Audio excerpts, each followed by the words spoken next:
everyone. Welcome back. It is episode 272 of This Is Whole Life. Because it is. Because this really is our whole life, and that's what we talk about. And I want to say a quick shout out to Robert Vargas. You know, you just never know who's going to come up and talk to you during the week. Or I shouldn't say during the week, at church during the service this past week. That was easy for me to say. But anyway, Robert has been doing some commuting apparently, and he was like, man, I have really, really enjoyed the podcast.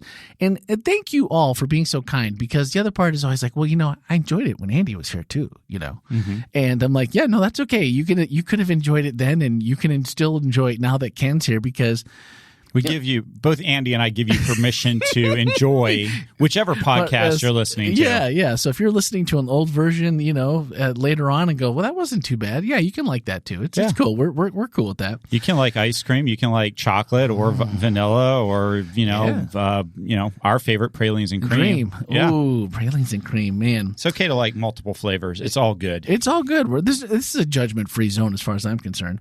But I wanted to start off this week with a huge thank you to Ken and the staff for these last 2 weeks, which I wouldn't have guessed if you'd have told me. Now, again, we decided last week that Ken did not oversell. Maybe you even undersold, if that's possible, how cool these last 2 weeks and how enriching and just what a blessing they've been.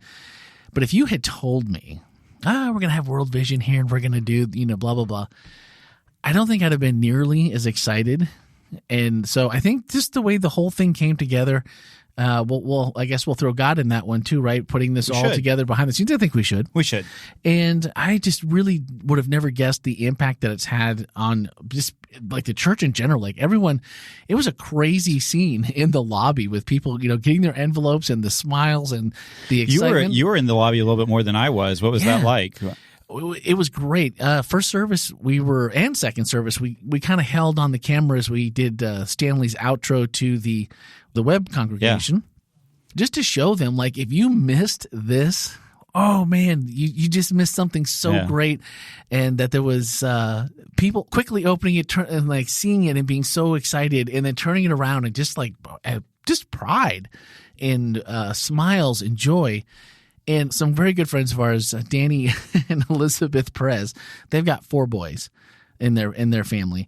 And of course, when they opened their card, it was a boy. A boy. Yeah. And then when we opened our card, it was, you know, I'm a girl dad, so there's the four of us, there's all, you know, 3 girls, 1 me. And who did we see? A little 5-year-old girl named Maria Christina. Oh. So we got a girl, they got a boy. And but it all felt like family. Like we were all doing this together. Picked too, right? I mean, it was kind of cool. That's who they, you know, that child chose you. Yeah. And I think that's pretty cool. Kyla and Eric opened theirs. They both are supporting one of those children. So cool. That was pretty cool. They both actually got girls, both of them. Yeah. Right. Yeah. So, and then Rochelle and I, we actually got a boy. Wow. His name is Gasper. Gasper. He's awesome. And I'm like 5 years old, you know, and you just, at that age, you just want to eat them up, right? They're just so cute. And she said the reason that she chose us was Emily had a blue balloon. And once she gets her hand on a balloon, the only way she's not going to have it in her hand is if it blows out the window or it just deflates. That's like her pet for forever and ever. So she had this kind of baby blue colored balloon, and Ellie happened to have dyed part of her hair blue. Nice. And she thought that was just like the mix of those two things were really cool. So that's why she chose us. So I take it that you've been on the website and you've actually seen the letter and everything like that? Yeah. So yeah. We're starting to now Heather has the app. I haven't personally been on the app, but I saw it just for a second. It's very, very cool. I saw it. Just get on the app, and that's, I mean, on the app or the website. And man, for those of you who adopted, make sure that you go online. I think it's myworldvision.org is the website. And then if you want to get the app, you just go to whatever, Google Play or App Store, whatever you use, and download World Vision's app, and you get right on there. You can see the cool thing, like I thought was super cool, is they actually had a video of Gasper and his mother talking to us. They did too. Ours is too. Yep. I've got to find somebody who speaks Spanish to help me out with that, but it was really neat. And did your child draw a picture for you? Yes, we did she did a handprint for us, and then I think there was one other one that. But yeah, the app was loaded with stuff, so I need to do it because I don't want my wife to have all the fun. No, you can't let that happen. Can't let that happen. So I just felt like overall on the big reveal Saturday, we're all there, and it just really felt like a whole congregation, just even more family, because we're all in this together. Right. We're all fostering, if you will, and being chosen through this process, which was really cool. I mean, Bernie talked about it last week, and I was excited enough when I figured that part out. But then to actually go through it, that was really, really impactful and very cool. And man, if you're listening and you don't go to WholeLife Church, sorry. Right, sorry. That's okay, but you can. It's very easy. No matter where you're listening to this from, that's right. You can attend. You can. You can be like Joe in England. In the UK, yeah. UK. Just come on, just view us live off of our website, or, That's it. Facebook. There's lots of ways to find us. Yeah, absolutely. And if you're already part of church, I'd contact World Vision, and I'd be like, hey, I want one of those chosen parties. Just saying. Yeah, that's true. If you belong to another church, I know that they would, World Vision would love to talk to you about it. It's just a great program. We keep talking about it, but it did leave that much of an impression on me personally. Absolutely. So, the one thing that I really liked about this week was Ken thing you liked? Hang on a minute. Well, no, that I really just it caught my attention. Okay, the thing that caught your attention. Caught my attention because Ken just really led off hard this week. Oh, did I? He did. And it was he almost brought out the velvet sledgehammer on Jesus. Wow. Yeah, right out of the gate. He said, could we all just agree that Jesus said some messed up stuff?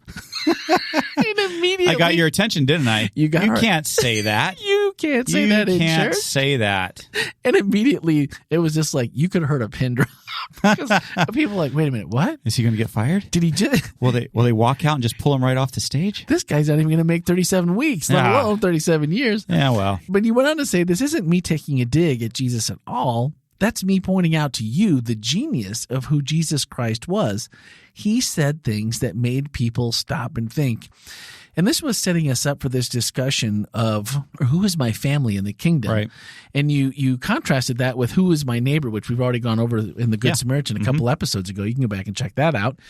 And it was whoever does the will of God. And bringing it back to, we got to love each other, keep my commandments. And what's the command is to love each other.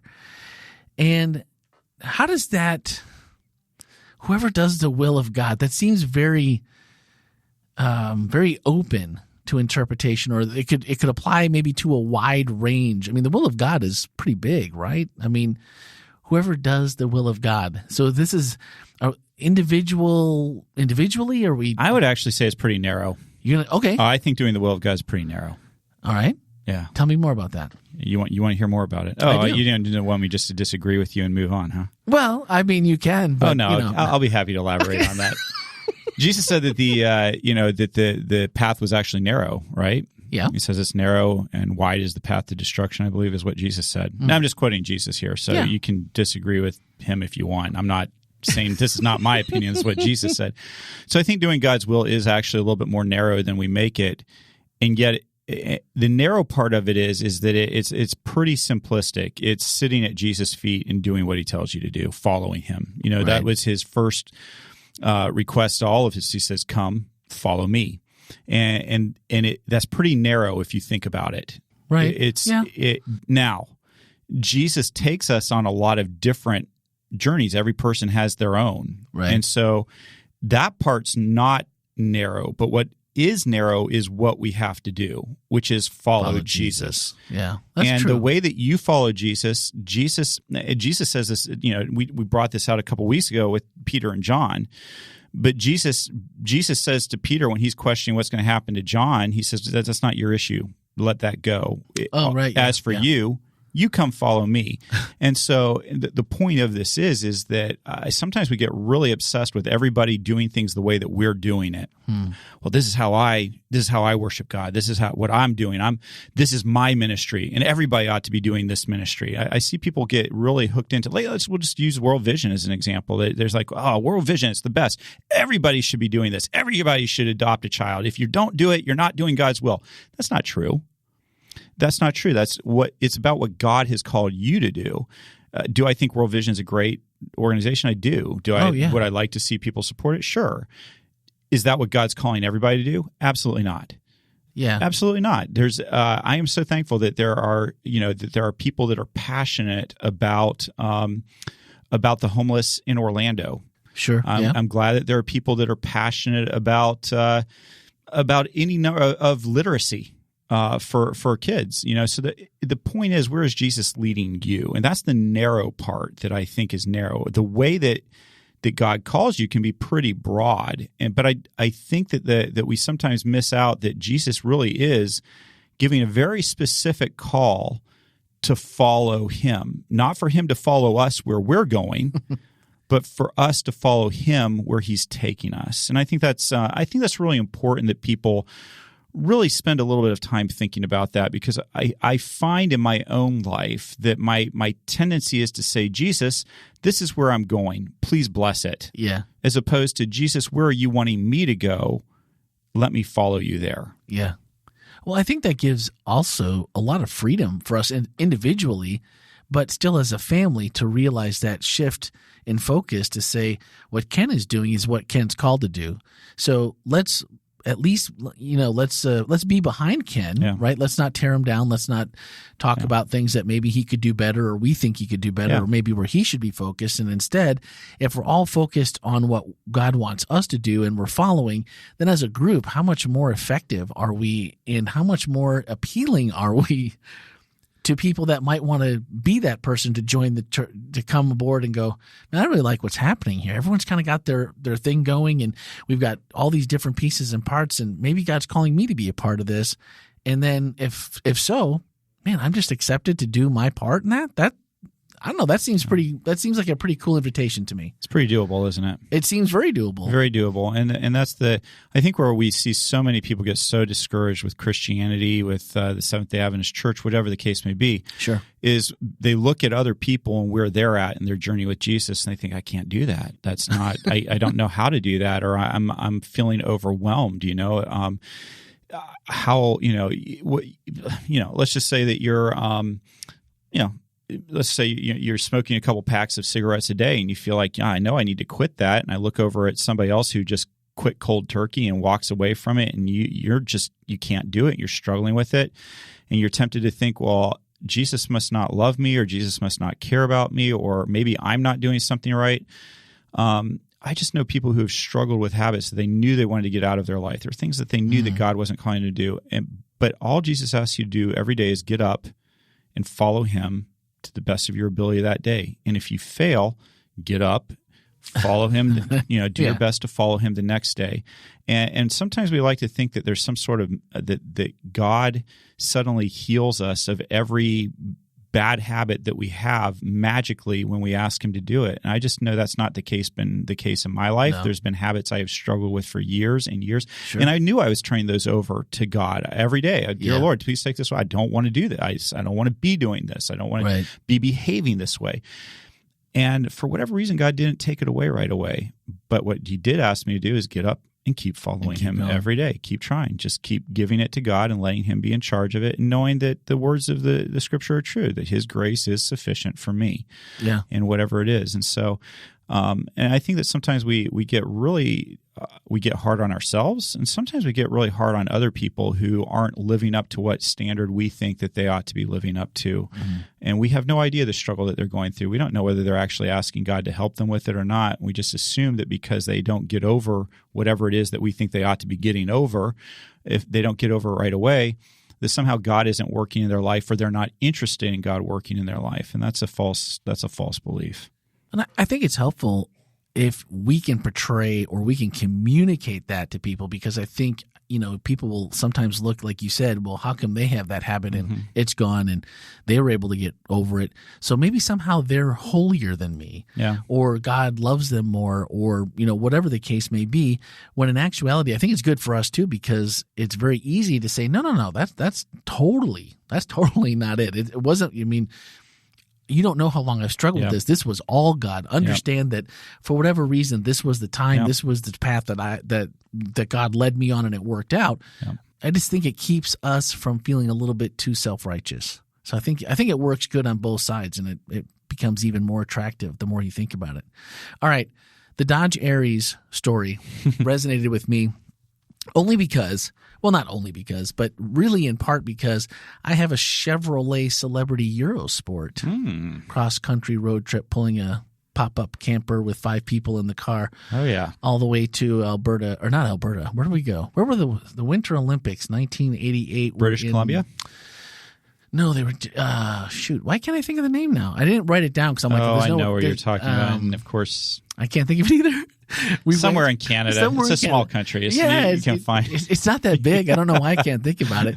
No, but we went, my grandparents, my brother and his girlfriend were in the car, and we drove and we stayed at, the Glacier National Park, and then you go into Canada. So they had everything set up for the Winter Olympics. We saw the chuck wagon races. I mean, all kinds of fun stuff.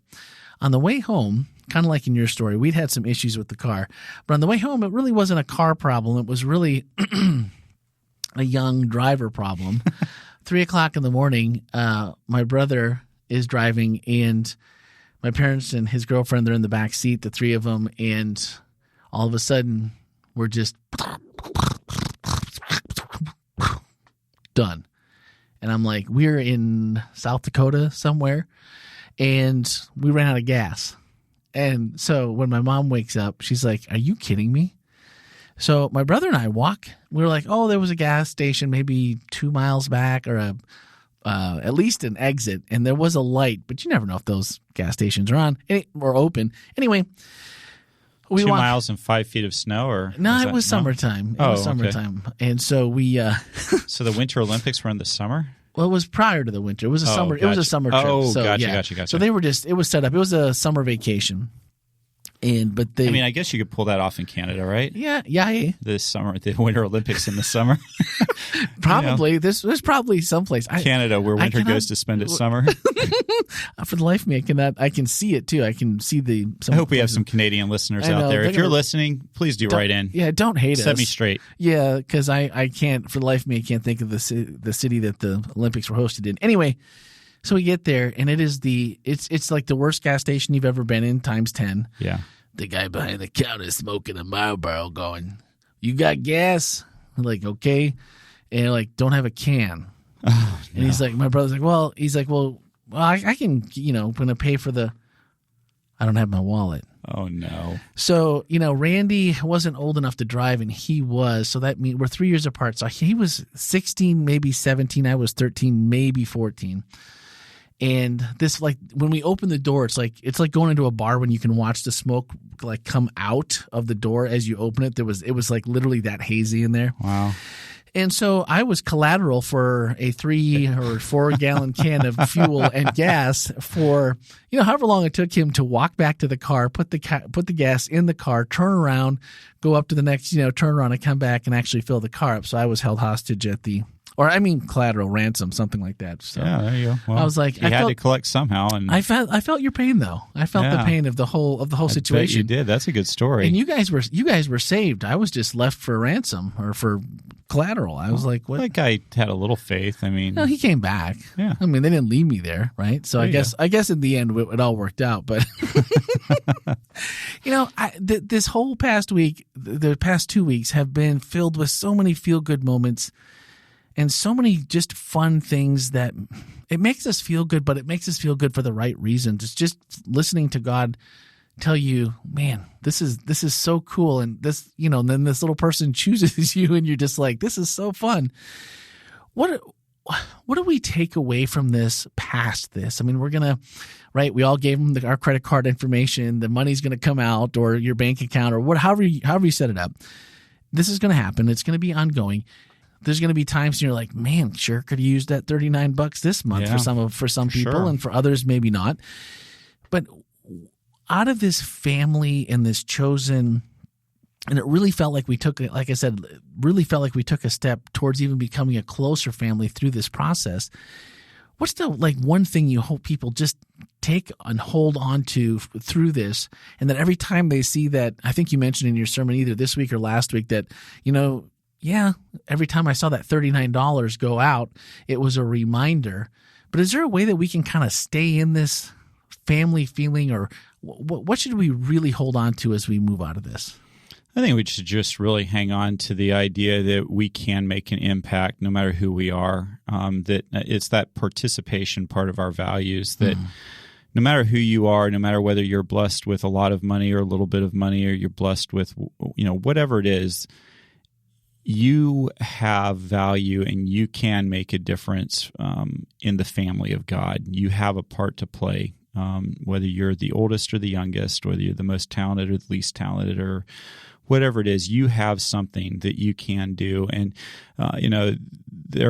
there are lots of people in our church who weren't able or didn't feel like they were called to sponsor a child. And that was absolutely fine. And the point is that I know that what we want at Whole Life is for every person to be involved as they follow Jesus. Jesus didn't say, come sit down. He said, come follow me. Yeah. And there is a time to sit down, though, as I mentioned in the beautiful sermon. There's a time to sit down at Jesus' feet and learn. Right. But a lot of it is also getting up and going and taking what you've learned and doing something with it. So if I were to say anything, I'm not a big one on hanging on to feelings, because I tend to think I love the really feel-good Sabbaths where you have that really, but I've also come to know that there's these mountains and valleys in our spiritual walk.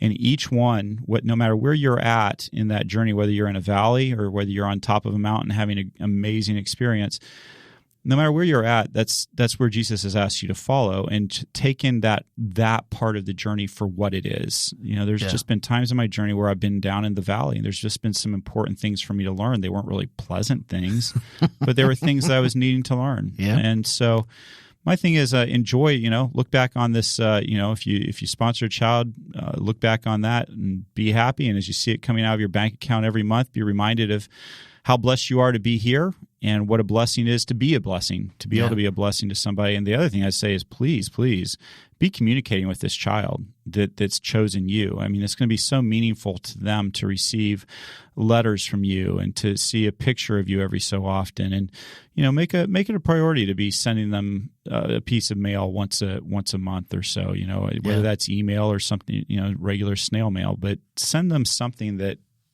lets you start interacting with them. And, I know that I think for my daughter, that's going to be hard. I think her child is, 3 or 4 years old. So, there's probably not going to be a whole lot of super meaningful communication at the very beginning. But I think about how amazing it will be in 10 or 12 years if Kyla sticks with it. I know she will.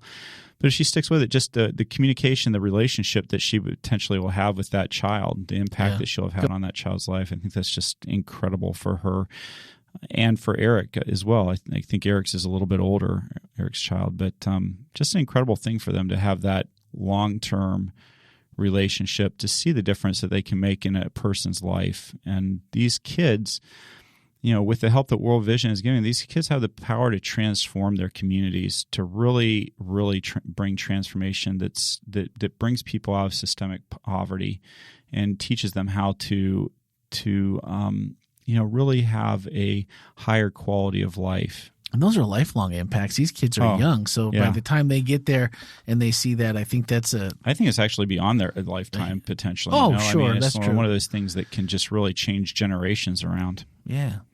All right. Well, we didn't have any questions from the Q&A. We answered them all, but I didn't want to leave this one out there because, the Browns are consistently giving us feedback. They're asking questions. And Zoe asked, the very last question last week was, how do we know we are part of God's family? And Ken's response was, because Jesus chose you, and he said so. When he spread his arms on the cross and he said, I accept everybody, and you are chosen. And I was like, man, that's we know that. But at the same time, in the context of all that was happening, that really felt like a special moment, and it really was something that it's good for us to remember, because especially in those valleys, it's always good for us to remember. And we did have someone send us an email. Or actually, they sent me a text, and then they followed up with an email. And I hope I put her name in here. If not, I will go. It's Serena. And so I will have to go back and look at her last name. But this was in response to kind of the Ask Ken series. Yeah. And so she said, we are in the last days. Not only did we have COVID restrict us for an entire year and change our lives, But now we have the Delta variant and other variants is coming back with a vengeance. And we also have some kind of pneumonia virus that is killing people currently. And as you said, all the hospitals are experiencing shortage of beds for regular illnesses as well as COVID. And I'm sure this is not the end of it. China and others who don't like the United States or God will continue to unleash deadly viruses on us. This is what the Bible talked about with the last days. There'll be endless plagues that will be unleashed. When is the Seventh-day Adventist Church, including ours, going to preach on these end times and start preparing people for what is here now? I've been in the church since I was 5 years old, and I'm now 54. These feel-good sermons are great, but we need to teach the people to be prepared for what is happening right now and to be prepared to handle what is here and what is coming and to show them that the end of times is happening by talking about it and comparing it to what is going on in our world right now. If we're going to do a series of sermons, I believe this is vital and that we do this as a priority. I'm not saying that helping children in World Vision is not important, but I'm saying that you need to do God's will and prepare the people. Just because we're Seventh-day Adventists doesn't mean we're all prepared. And what about new people that come to church? Are they prepared mentally and are they ready? That's a lot to digest. But end times, what about it? I think that's a great question because obviously last day events are important to Seventh-day Adventists. It comes down from our history. It's part of our belief systems. Daniel and Revelation is something that we've spent a lot of time studying throughout the years and that the Seventh-day Adventist Church has a lot of really great things to say about. And so what I want to make clear is that at WholeLife, we're whole life. We're going to talk about a lot of different things, and I'm about 9 weeks in. So if you give me a little bit of time, we'll definitely get around to those type of things. But I also want to be very clear about this. The best way to be prepared for Jesus' return is not to know every detail of what we think will happen. That's what happened to the Pharisees and to the Sadducees. They thought that they knew how Jesus was going to show up the first time. And because of that, because they got into such a mindset, they were actually not prepared and they rejected him. So from my standpoint, the best way to be prepared for Jesus' second coming is not necessarily to have every detail of things figured out and have that, but rather it's to know Jesus. If you know Jesus, then you'll be ready when he comes back. If you are following him, like we talked a little bit earlier in this podcast, if you have gotten yourself into the regular habit of following wherever he leads, then no matter what happens, you're going to be ready. It's kind of like a marriage, right? I love talking about marriage and using that as the metaphor for our relationship with Jesus. But, Rochelle and I had no idea what was coming our way when we first started dating. And then even when we first got married, we had no idea what some of the hardships were. We've been told about some of the things that could come our way. We've been given some ideas. But you know what's got us through the years? It wasn't even that wise advice. What's gotten us through the years is our love for each other and the commitment to each other. And I believe the same is true when it comes to last day events. The thing that matters the most, the thing that matters the absolute most is to know Jesus, to truly know him, and to truly be committed to following him wherever he leads. And if that's the case, no matter what the future brings, you'll be ready. And so that's where I'm going to spend most of my time. There's going to be occasions where I will definitely get into some of those great beliefs that the Seventh-day Adventist Church has on Daniel and Revelation. We'll spend some time there, but the majority of my time is going to be focused on what I believe Jesus said was the more important matters of the law, which is love and regard for other human beings. Yeah. I love that. That's a great way to look at it instead of, finding all those other things when we already know if Jesus is the one walking next to us, we're going to be prepared for everything. The other part of it is this. I grew up in a church that talked a lot about last day events. There was a lot of, and every time there was any kind of sneeze in the politics of the world or anything like that, this is it. This is the big one. This is where it comes. And what it does, in my opinion, is it builds up in people a boy that called wolf syndrome, where people kind of get to the point where they quit paying attention because they've been told this is the big one so many times. They're like, oh, it doesn't, whatever. Yeah. my focus is on living ready every day, not just when something big happens. It's being prepared for Jesus at all times, and that means knowing him at all times. And so that's, I think, what we're going to definitely be spending our time on is knowing who Jesus is, to knowing him in a deep way and encouraging people to follow Jesus with their whole heart wherever he leads. Remember what I said earlier. It's not about Jesus following me. Yeah. It's about me following Jesus wherever he leads. And I think that'll be the crucial bit when it comes to last day events as they go down. It's knowing Jesus and recognizing his voice when he speaks to you. Excellent. That's as good as advice as I've heard. When you think about this subject, there's so many ways that we have seen people that can go one way or the other. And myself, growing up in that same church as you, that's comforting to know that, man, if I just make Jesus all about Jesus and where he's leading me, he'll be there to go through it with me, and I will be prepared because that's my best tool. Sometimes I feel like when we talk about last day events, people get really afraid. Yeah. And sometimes it feels to me like some people have actually kind of enjoyed scaring people a little bit. It's like, oh, it's going to be bad. Yeah. Let's talk about how bad it was. Let's go back and review what happened to the martyrs and how, all the gruesome ways they died, and this could happen to you too. And you know what? I don't think that the best way to prepare for childbirth is to tell the mother all the terrible things that are going to happen. And to say, hey, it will be hard. Yeah. And here's the proper breathing techniques that will help you with that pain. But to focus on that is to miss the joy of that the baby is going to be born. Yeah. And the Bible tells us that perfect love casts out fear. And that's what I want to do. When we talk about last day events, if people walk away afraid after I've talked, then I have done something wrong, because that's not what the Bible teaches. The Bible teaches me that perfect love casts out fear, and that includes when it comes to studying last day events. Absolutely. That's wonderful. Well, thank you, Serena, for your question. If you have a question or comment for us, 407-965-1607, text or voicemail, and podcast@wholelife.church. And that will get you to us as well. And we'd love to hear what you're thinking, because these are conversations we all want to have if we're going to do this whole life together. So thank you again, Serena. Yes, indeed. Thank you, Serena. We'll wrap this up with, you've been chosen by God. And, Ken made an altar call in the coolest way possible than I've ever seen, honestly, was if you just, using the media and the technology that sits in the palm of your hand.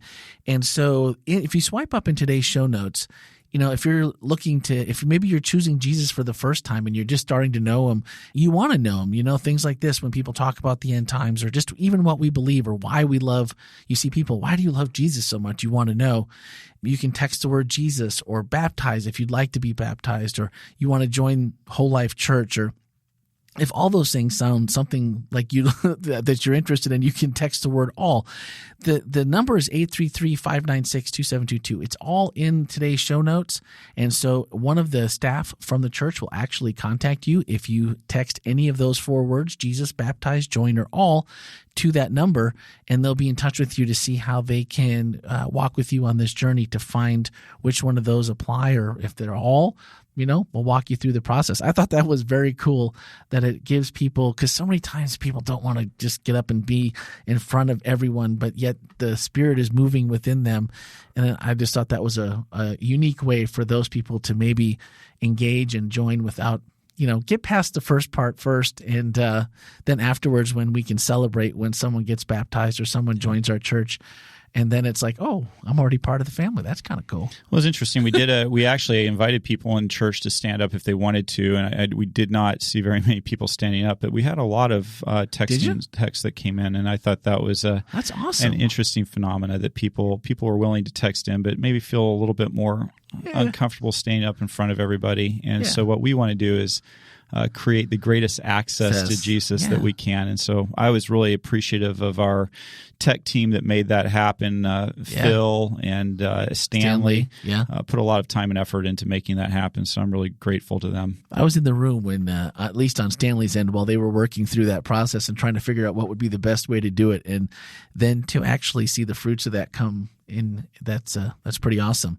All right. So, did we get any more? We were at 113 coming into Sabbath. 113, right? And so what I was told was, they said, well, you know what? Usually there's maybe another 3 to 7 that will come in, and we finished off at 136. So get out. Yeah. 136. So that's awesome. Another 23 people signed up on Sabbath. Great job, guys. That is crushing it, and in such a good way, and for all the right reasons, and for these children. If you get, I don't know if some of you haven't gotten your card yet, then, because that means 27 more people if you haven't gotten your picture yet, right? That comes this week.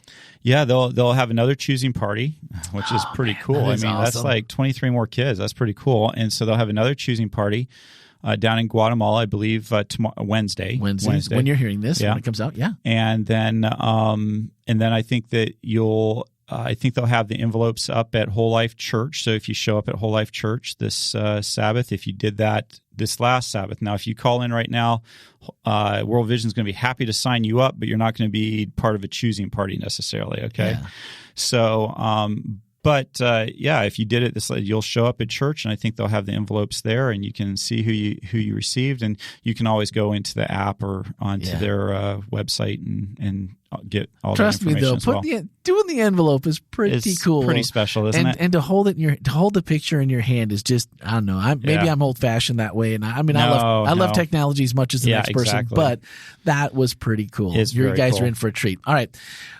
Next week, we start Great Question. Number 1, we're going to be looking at 1 Kings 13. The man of God from Samaria lies to the man of God from Judah with lethal consequences. Mm-hmm. So is in preparation, is that like we're going to cover the chapter, just the story? Is it more than that? Do you know? We're definitely going to. The question is basically how can a prophet, because what happens in the story is that one prophet lies to another prophet, and it causes the demise of the prophet that was lied to. And so I think that if I recall correctly, that the question is how can God work with somebody who's lying, like that lying prophet? How could that happen? Yeah. And how is that okay? And so in order to really get at the bottom of that story, I think we're not only look at that whole chapter, but also look at some things that happen before the chapter and some things that happen after the chapter. But it is a fascinating story. I did not plant this one, but it's actually something I've studied a while back, and I've been wanting to preach a sermon on. So that's awesome. So I was thrilled. I was like, yes. And you didn't even have to plant. You didn't have to bear false witness and seed the can. Yeah, I didn't even have to line it up. It's right there. It awesome. Well, all I know is reading through the Bible in a year last year, and 1 Kings, it's a mess in there. And there's a lot of crazy stories where you're just left with wow. So I'm excited. I think I remember this story because I'm pretty sure when we got there last year as a group reading through the Bible, it was just mayhem in the comments of everyone trying to add their spin on it or what they thought about it, which was very fun. It was very cool. So I'm excited about this.